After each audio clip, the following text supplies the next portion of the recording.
Me. Cochinchina is burning. The French and the British are being destroyed there, and we are forced to get out of Southeast Asia. In Normandy, France, in the Gothic-era Bayeux Cathedral, there is a memorial to Lieutenant Colonel A. Peter Dewey. A simple plaque installed in a narrow aisle of a grand cathedral, born in Chicago, October 1917. Died in Saigon, Indochina, 1945. Widely recognized as the first American fatality in Vietnam, Dewey's name is inscribed here in France. But it is not recorded on the Vietnam War Memorial in Washington. Perhaps this is an oversight.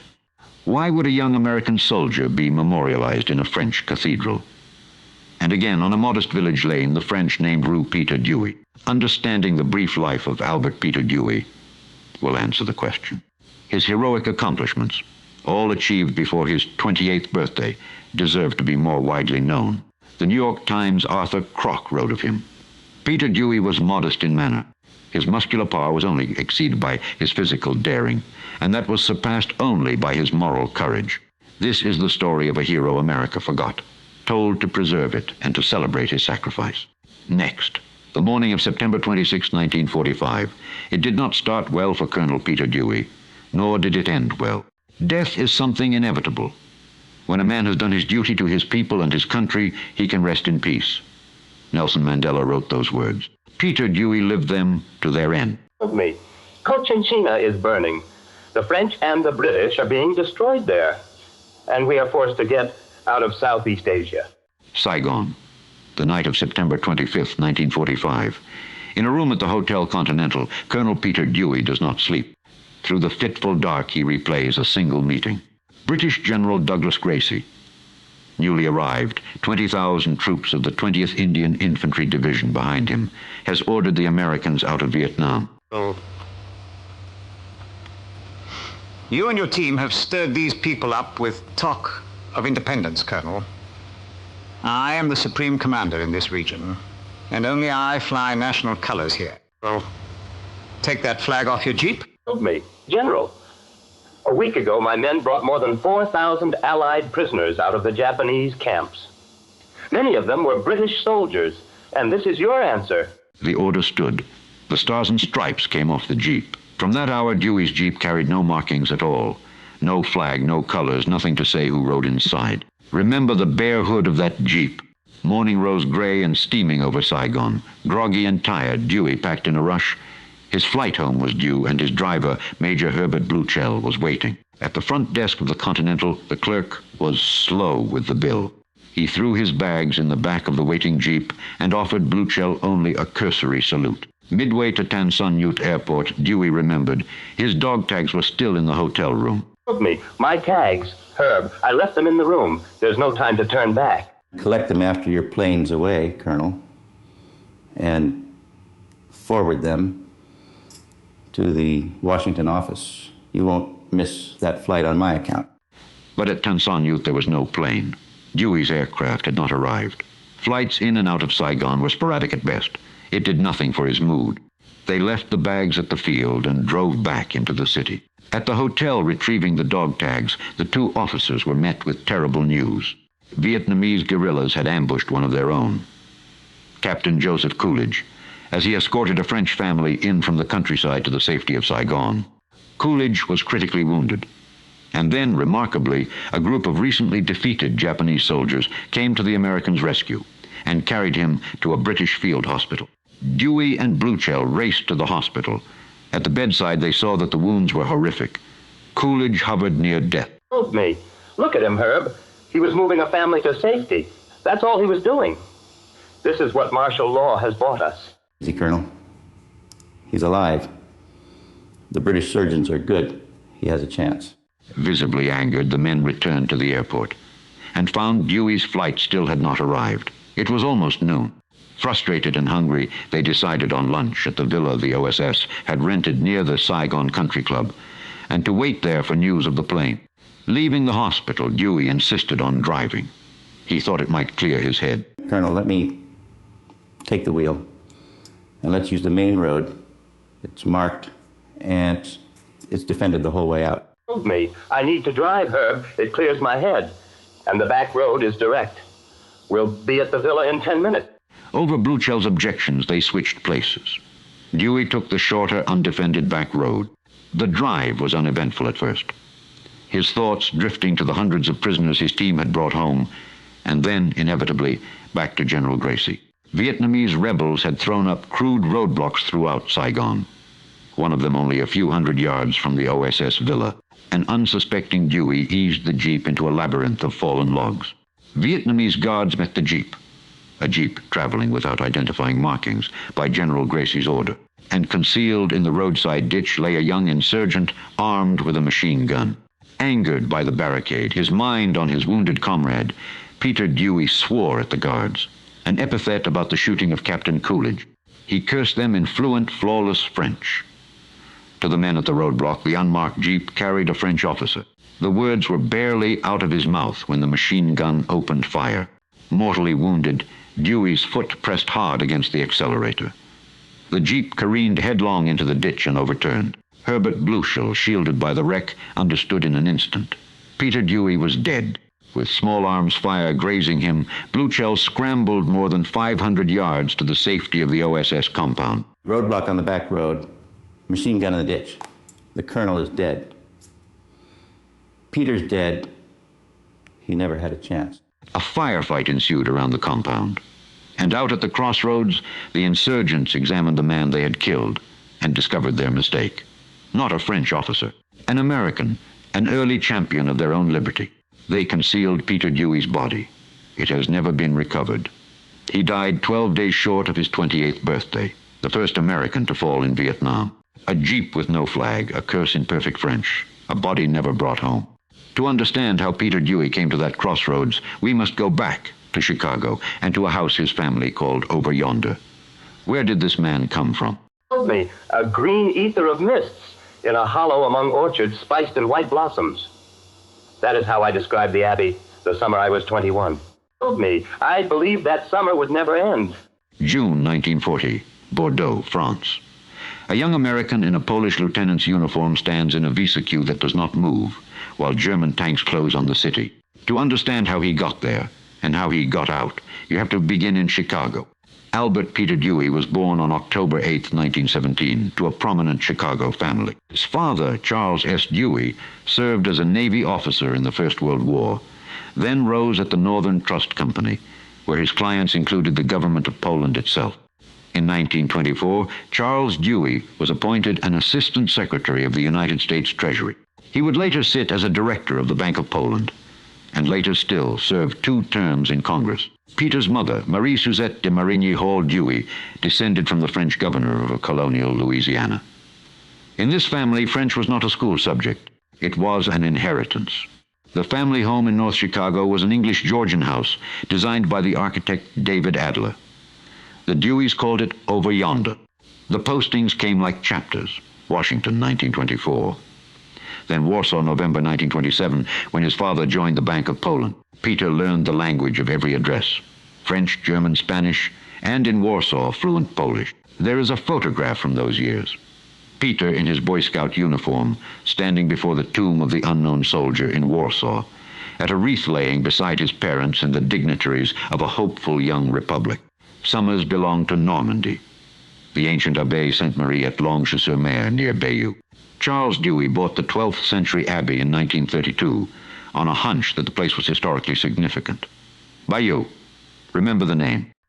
In the spring of 1939, Peter graduated from Yale with a degree in French history and the ambitions of a writer.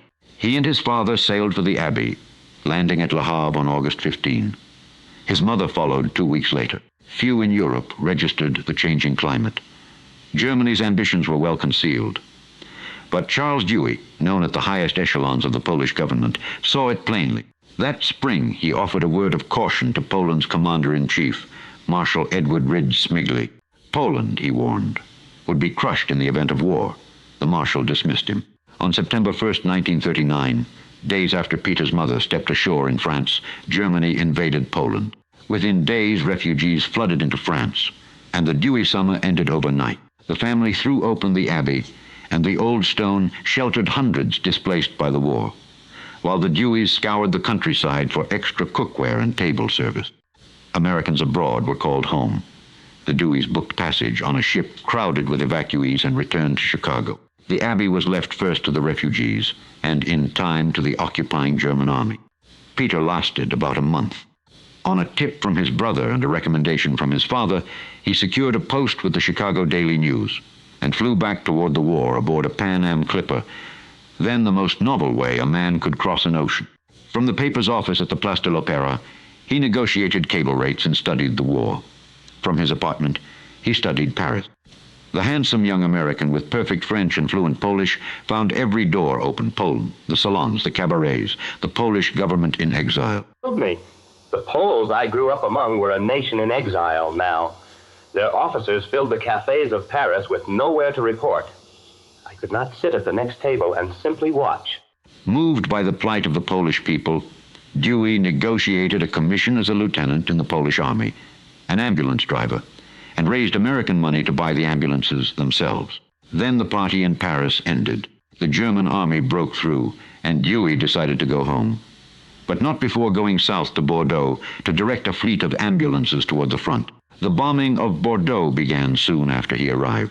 Getting out was its own campaign. To leave France through Portugal, he needed a Spanish transit visa. To get the Spanish visa, he needed an exit visa from Portugal, and the Portuguese would not stamp his papers without the Spanish visa first. 2 stamps, each waiting on the other, while the German army closed in. In the chaos of fleeing civilians searching for the Portuguese consul's office, Dewey ran into an acquaintance. Henrietta Ely, celebrated director of the American Red Cross, decorated in the last war with the French Croix de Guerre. Lieutenant Dewey, you have the look of a man who has been standing in the wrong line. Help me. 2 wrong lines, Miss Ely. The Spanish want a Portuguese stamp before they'll give me theirs. The Portuguese want the Spanish stamp first. Then we shall be charming in 2 languages. Come along, Lieutenant. I never wait where I am expected to.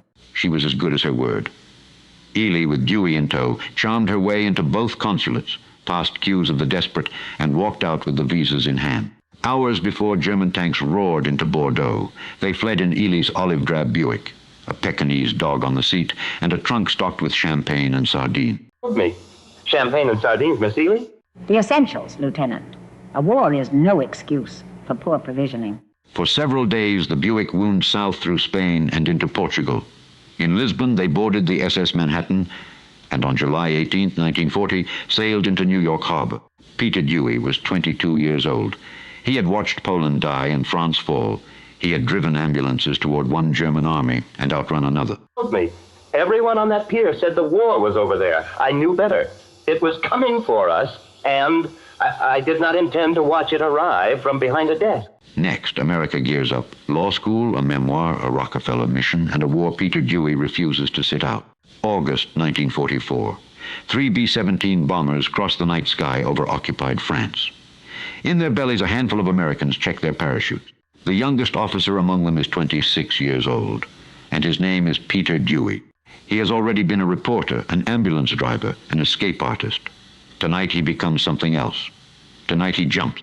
Home from a fallen France in the summer of 1940, Peter Dewey enrolled at the University of Virginia to study law. In quiet Charlottesville, the aspiring writer also finished a manuscript, a memoir of everything he had just escaped. He called it As They Were.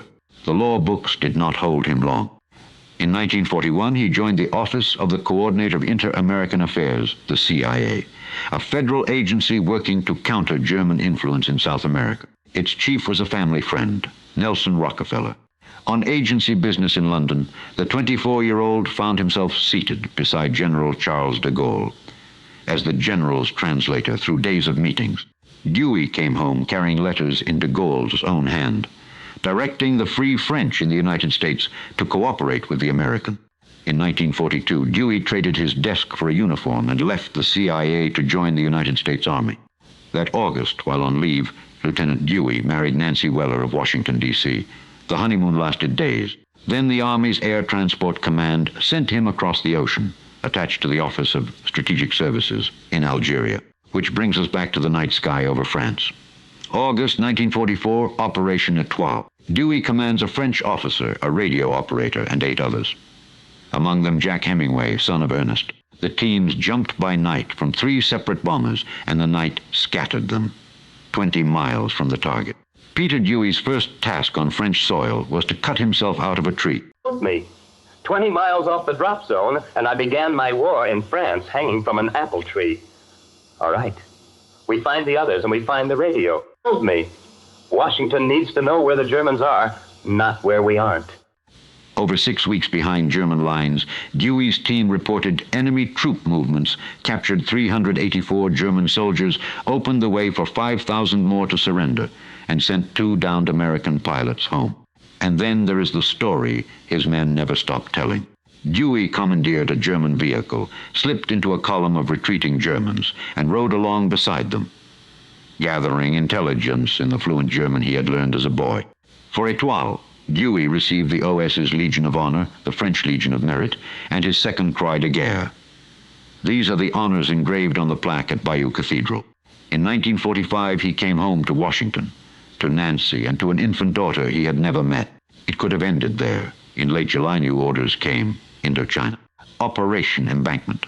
Major Peter Dewey and 50 men entered Saigon to find and repatriate Allied prisoners of war. More than 4,000 of them, held in 2 Japanese camps.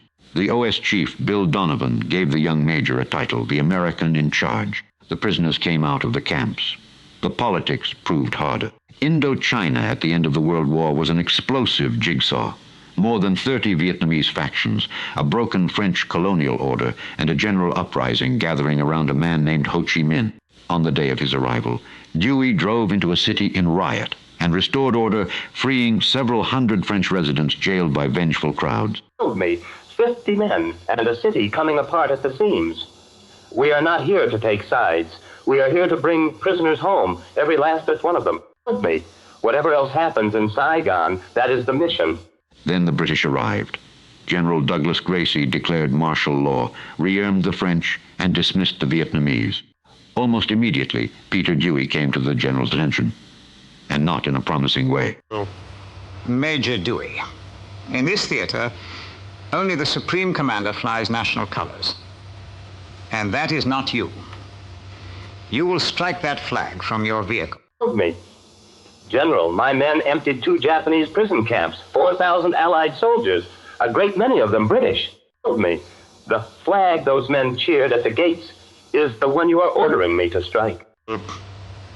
Your sympathy for these agitators has been noted, Major. Your usefulness here has not. You are expelled from Indochina. Told me, then I will put what I have seen into my report, General. Cochinchina is burning. The French and the British are being destroyed there, and we are being made a party to it. The jeep that carried Peter Dewey toward the airport on the morning of September 26, 1945, carried no flag. At a roadblock on an unmarked back road, 12 days short of his 28th birthday, the American in charge became the first American to die in Vietnam. His body was never recovered. Despite his death, Operation Embankment succeeded. The prisoners went home. And the intelligence Dewey's team gathered gave Washington its clearest picture, yet of a country that would hold American attention for the next 30 years. I stood beside him till the last morning. People ask me what Peter Dewey died for. I tell them what he lived for. The men who walked out of those camps and a people's hope of flying their own flag. He was 27 years old. He was the best man I ever knew. America remembers him faintly. A simple marker in Saigon, an engraving at Washington's National Cathedral, a line on his parents' gravesite. His name is not on the wall. France remembers him better. In the summer of 1946, the town of Bayeux dedicated the lane that runs to its train station. Rue Peter Dewey. General Norman Schwarzkopf, speaking of heroism, said it best. It doesn't take a hero to order men into battle.